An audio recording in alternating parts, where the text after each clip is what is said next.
All right, welcome to the Camo. I'm not going to start with all right. Don't do that. All right. I start all my videos with, hey guys. Oh, God, every time. Every single one of them. Hey guys. I've done counts on how many all rights that I've done in videos before. It's remarkable how many times I say, all right. I say right? Like I want somebody to like affirm like what I'm saying. Right? The camera's going to tell you. Mm-hmm. It's like, oh, yeah, you're right. Mm-hmm. Oh, good. Yeah. Thanks, camera. Welcome to the Camo Hooks Hot.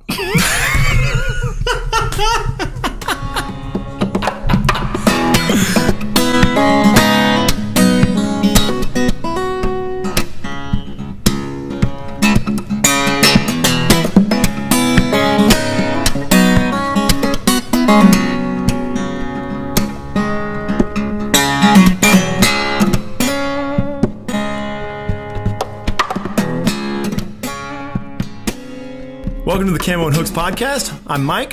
I'm Luke. And we are here to talk about hunting, fishing, and a whole host of other topics we know very little about. Yeah, that's right. So Luke is the founder of Camo and Hooks, and I wanted to kind of pick his brain a little bit to start things off and ask, what is Camo and Hooks? What's the purpose behind it? Why do this? Well, the purpose behind Camo and Hooks is I've found like it seems like there's a lack of crossover groups that focus on hunting and fishing. Mm-hmm. But also it feels like all those groups out there that do exist for hunting or fishing, they're all experts, right? They've all been doing it for decades. They all have thousands of dollars worth of equipment. They all have sponsors and, the ability to travel the country, hunting or fishing, the world even, really. And I don't have any of that. My family does not have hundreds or thousands of acres for me to hunt on. I don't have tons of disposable income to buy the best rifles and bows and as your hunting buddy, all this is very disappointing to me, hearing all this said out loud. I know, right? I'm a dad. I'm a husband. I got a full-time job, so I'm trying to figure out how to hunt and fish as much as I can in the time that I have with the equipment that I have. I think that's pretty much mirrors exactly my experience in getting started with this. And I think that's, if you're being honest, there's more guys like that, more guys and girls like that than there are, the high level experts, the Cameron Haynes of the world, the Steve Rennells of the world. There's more people like us that's how they fit in their hunting. That's how they fit in this hobby, and that's how they learn it. And I think that's a lot of times why there's such a long time frame towards expertise in this, because very few people can make this their job. Sure. More power to those that do. It's awesome. I would certainly love it. But, it's more likely that you're going to be a weekend warrior. So, why not celebrate the weekend warrior a little bit? Exactly. Also, I feel like we're kind of in this almost like a lost generation. Like, my dad and his brothers, they grew up, hunting and fishing and all that kind of stuff. And they kind of stopped doing it when I got old enough to start doing it. Yeah. And I feel like I have a lot of friends who are sort of in my same age range, 30s to mid 30s. And we never got to do it. Obviously there are exceptions to that rule, but a lot of my friends want to now get into hunting and fishing. And we have no clue what we're doing. Right. I like to consider myself maybe like novice 0.5. I have killed some deer. I have caught some fish. But I've only shot 5 deer, and they've all been with a rifle, and they've all been at a feeder. Right. So I want to go beyond that. I want to learn. I got a bow. I want to learn how to shoot a deer with a bow. I want to learn how to stalk and hunt. I can fish a stocked pond, sure, but I'd rather be able to get out on a lake and find where the fish are, and have that challenge. You can go throw minnows and catch fish all day, sure, but I want to learn how to learn what tackle to throw, where to throw it, when to throw it, and all that sort of stuff. So. Yeah, absolutely. And what you said about the lost generation thing, that resonates with me big time. And I kind of have a similar story. Like, my family, My history, I've grown up in Texas my whole life, which is a shame in and of itself that hunting hasn't been a bigger part of my life. Same. Because this is a great hunting and fishing state. But, my family comes from the deep south of Mississippi and Louisiana. And I know for a fact that there was a deep tradition of hunting, fishing, subsisting off the land, even, farming, agriculture, all those sort of things. All those exist, but they got to the generation of my father and they just stopped. Like, I don't even know if he hunted. I never heard any stories about it. I assume he didn't. I never saw him hunt. We had some nice guns growing up, which are all gone now. Yay. Yeah. I remember he had like a nickel-plated shotgun. Oh, God, he had all this beautiful stuff, and it's gone to pawn shops around the world. Yeah. But, I never heard him talk about hunting and never really went fishing other than when we visit family in Mississippi. And I never really knew that I had a want for those skills or desire for those until I got older and I started thinking about legacy. And I started thinking about that, I love the outdoors. I love the idea of adventure. I love going on adventures, but I also like to do things with a purpose and a point. Yeah. And, hiking is fun. I love hiking. I love seeing, beautiful landscape and all that. I love being out there. But if I were going out there with a purpose, I feel like that would suit my personality better. And I kind of came to that idea that what better purpose is there than to try to harvest meat? Yeah. Than to try to, and that led to a whole other bunch of philosophical things. But then that kind of got me started in that there's a craft to this. And I think that's kind of what you're saying is like, yes, I can shoot at a feeder, and yes, I can fish at a stock pond, and I can take the way to get the meat, to get the things I want. I can use those advantages to do that. But I'm interested in the craft. Yeah, the challenge. I believe there's craft in everything. Like I've talked about this, with other people in like strength and fitness industry, places like that. Even in lifting weights, there's craft. In everything, there's craft, and especially in this. I mean, look at this thing sitting on the table. Like that, we're looking at my bow. It's sitting on my compound bow, sitting on the table. The amount of craftsmanship and the amount of generations that came to create all the pieces of this. Yeah. Like the amount of ideas, the amount of failures that had to go into that. I'm interested in that, and so that reconnecting to that last generation through that craftsmanship that's a big deal to me too. And like I said about legacy, I really want to have that.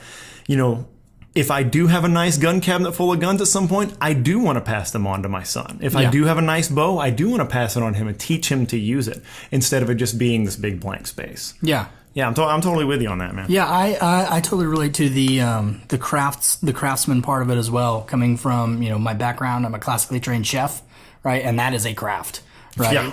Yeah. For sure. It also presents its own set of challenges, right? So.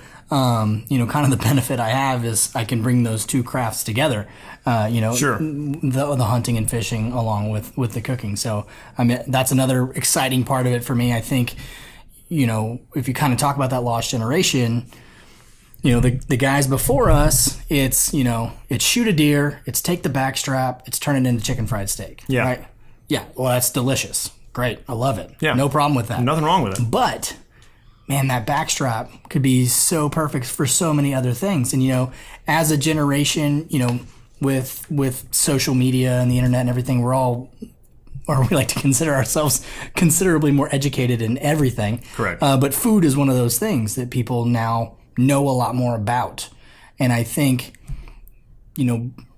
getting this generation into hunting and fishing, but also think about the food angle, right? There's all these different avenues that you can take this whole thing and have, it's a lot of fun. It's adventure. It's food. It's camaraderie. Yeah.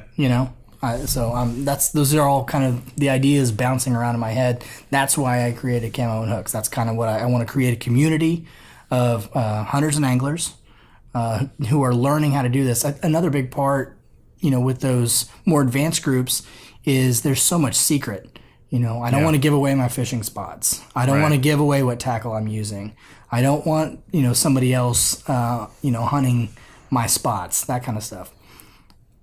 There's plenty of fish. There's plenty of deer. Literally. You know, we have an overabundance. They need to be harvested. So, what a time to be alive and be hunting that we can say that too. Exactly. That the wildlife is so abundant. Yeah. And so let's share that information. And I think, that's another part of the aspect that I really want to come through with Camo Hooks is sharing these experiences. As we learn them, the better we get at this stuff, the better we all get at this stuff. Yeah. And I mean, so talk more about, I guess, being a chef and like, is it when you think about the idea of going out and harvesting meat, you know, getting a whitetail or, you know, sandhill crane, anything like that? Are you thinking recipes when you're looking at these animals? When you're thinking about the hunt, are you already thinking about recipes? I wish I was, but when you're in the moment, you're just thinking, don't miss. That's all I'm thinking in the moment is don't miss, is get that shot.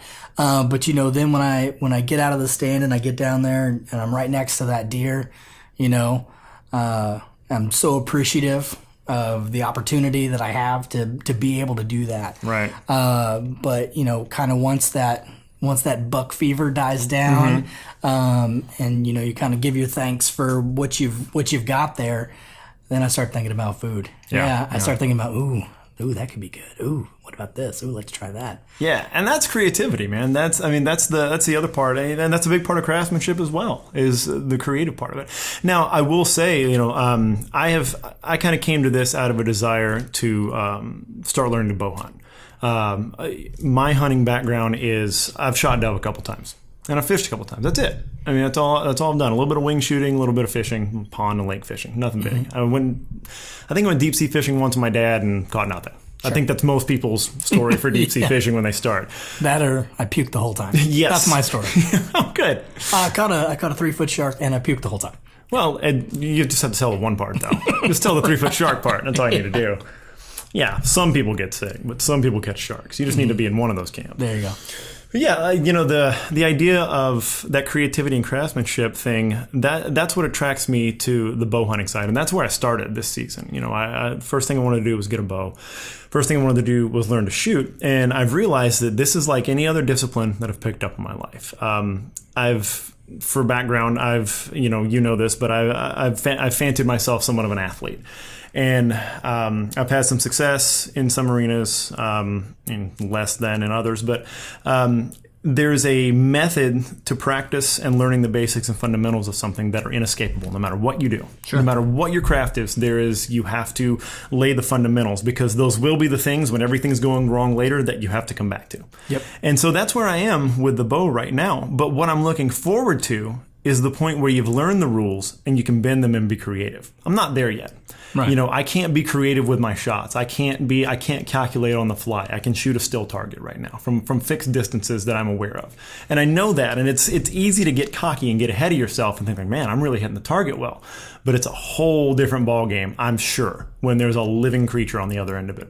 That you have to not only hit, but make considerations about doing it humanely, doing it where you can find it, doing it, you know, so you're not causing undue suffering, or you're not, you know, causing it to run over a private property boundary. All these sort of things you have to think about. There's so many factors, and I'm not ready for that. But that's the part I look forward to, is that creativity, like that appeals to me as an athlete. That appeals to me as having to put all these factors into a physical act. Of drawing a bow and firing, having to think about all those things and factor in wind, rain, humidity, fog. Like, you know, that's exciting to me. That part is what excites me. And again, that's kind of the tie-in, I guess, like to you know, when you're thinking about food, I might be thinking about, you know, the accomplishment of what I was able to do with my body. Like I'm very much about what's happening in my space, you know, between my ears especially.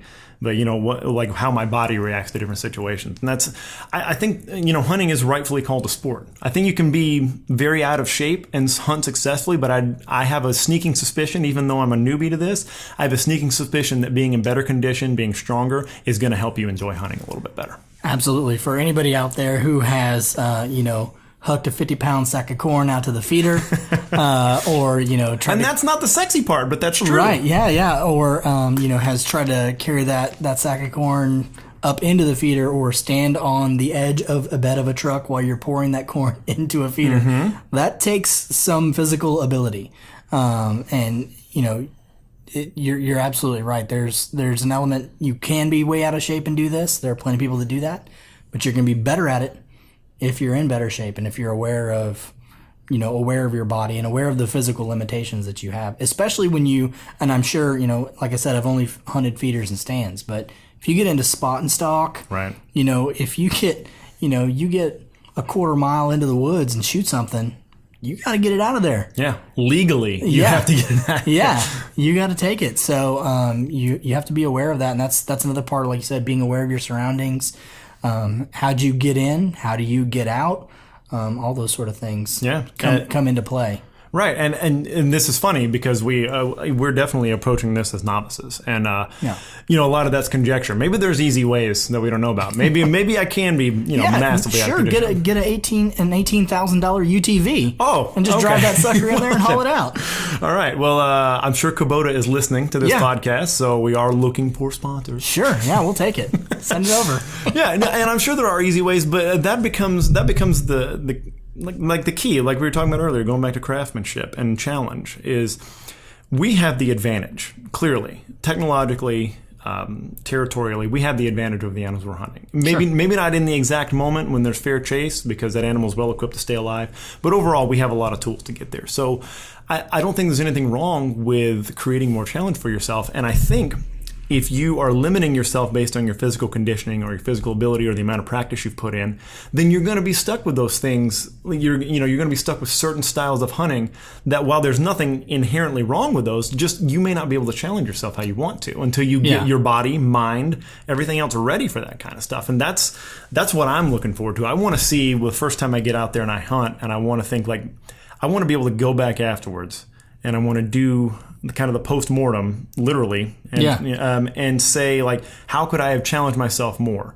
What could I do next time to make this so I'm pushing the limits of what I can accomplish a little bit more? And that part sounds super fun to me, just like anything else. Like, okay, I feel like I've gotten some mastery. What's the next thing that I can look towards? Yeah, and the reflection is where you really do the learning. Right. Obviously, well said. The experience is a big part of it, right? You're definitely going to learn some lessons in the experience, but you're not necessarily thinking about that in that second, right? Mm-hmm. In that moment, you're thinking, what do I do to make this happen, right? But at the end, when you go back and look on that experience, like you said, doing that post-mortem, you're going to go, okay, well, so now I remember, setting up in that kind of tree was really hard to do. Mm-hmm. So next time I'm going to look for a better tree, or whatever. Or, hey, I thought I would be fine without this piece of equipment, but it turns out I really do need a rangefinder because my depth perception is terrible. Right. Especially when you're talking about bow hunting. For sure. With a rifle, 100 to 150 yards, maybe not that big a difference. Yeah. With a bow, as we've experienced at the range, 10 to 20 yards is the difference between a kill shot and a miss, or worse, a kill shot and a gut shot. Yeah. And that is something you certainly don't want to do. You like you alluded to, you want to take the animal as quickly as possible. Yeah. You want there to be as little suffering as possible. Mm-hmm. You say as you send an arrow through an animal, but right. But you want it to happen as fast as possible, and that's going to require good equipment. It doesn't require $2,000 bows, right? Set at 85 pounds, right, of draw weight. But it's going to require equipment that's operational. Mm-hmm. And that you have put a lot of time and effort into as well to make yourself as good as you can be. You have to know that you're going to make that shot. And if you don't know that you're going to make that shot, don't take that shot. Yeah, no, absolutely. And that's a big lesson. Like, that's, and again, as we talk about this as rookies, as we talk about it this way, like, those are things that, as a bow hunter especially, now you have taken deer and you have the experience of kind of feeling the effect of that and knowing the stakes, of taking that shot. Delicious stakes. Delicious. Do we have a pun counter that we're going to put up? We need to have a little bell. We should. Most likely. Bing. Yep. So knowing those stakes, again, the delicious steaks. Mm-hmm. You've seen that, but when you're out there with the bow, I think, you're going to be considering that even a more magnified way. You're definitely going to be thinking about that in a much more magnified way. Like, you have to, there's, and it just counts in another one of those factors that you have to deal with is, there's a psychological effect of, you might, it's a danger, I'm sure, and coming and again, this is coming at it as a rookie.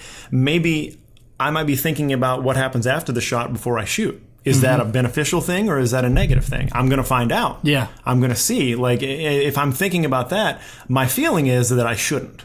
that I should just focus on making the best possible shot. But is it really going to be possible, as new as I am, to keep the thought from creeping in, like, what if I do it wrong? Yeah. That's going to be tough. Yeah, absolutely. And that's going to come. I mean, you can do, all you can do is do as much preparation as you can. Send as many arrows downrange as you can, before you get out there and try to go do it for real. And then you just have to, kind of like in your, in your competitions, you just trust your training. Yeah. You trust that you've put in the work, you've put in the time, you've got the muscle memory. Your body is going to do what your mind is telling your body to do, and that's all you can do, right? In the moment, there's going to be nerves. People say, "Don't be nervous." Yeah. Okay. Okay. Oh, sure. All right. Fine. Flip that switch real quick.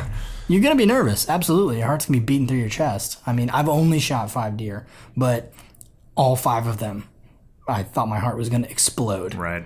And that was, in one of those I was in a tree stand. In the other ones I was sitting in a box, shooting a deer under a feeder. If you're shooting a deer with a bow, you're 30, maybe 40 yards away. So that's cutting the distance less than half. You're going to be exposed more than likely to the elements. You're going to be right out there, and that's going to add almost an intimacy to the process, and a bullet, while you're still loading and pulling a trigger with a bow, just like you do with a gun, the bow definitely feels more manual. Yeah. It feels more personal. Yeah. And so I imagine that feeling of my heart wanting to beat on my chest is just gonna escalate.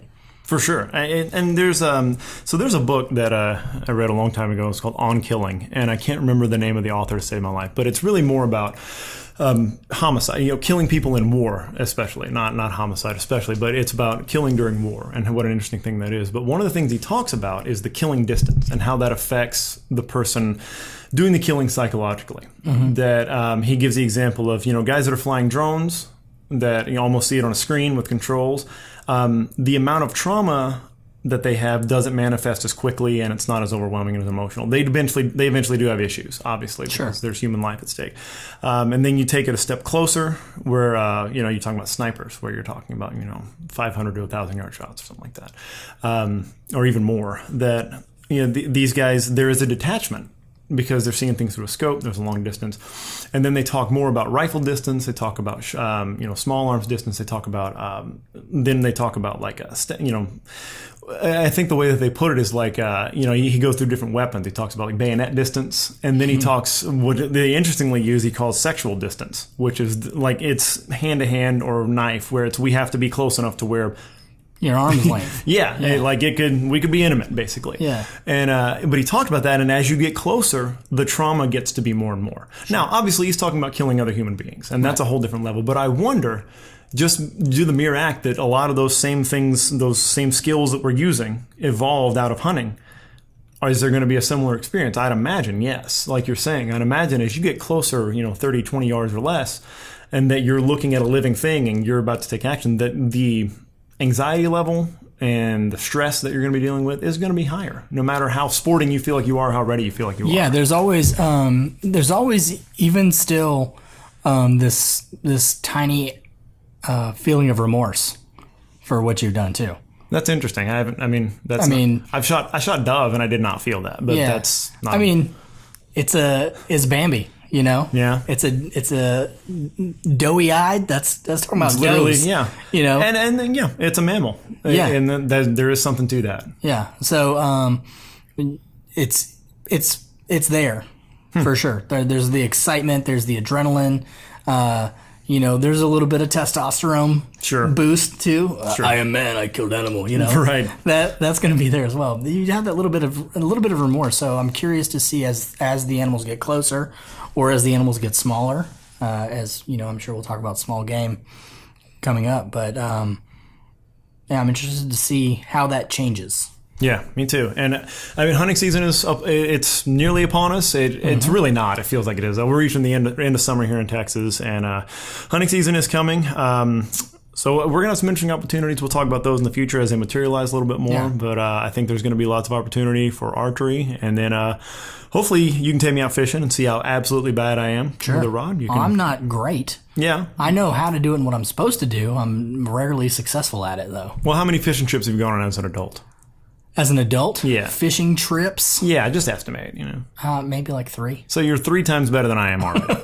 And Okay. so I'll take it. I'm not a mathematician, but I think that's going to at least triple it. So yeah, looking forward to it.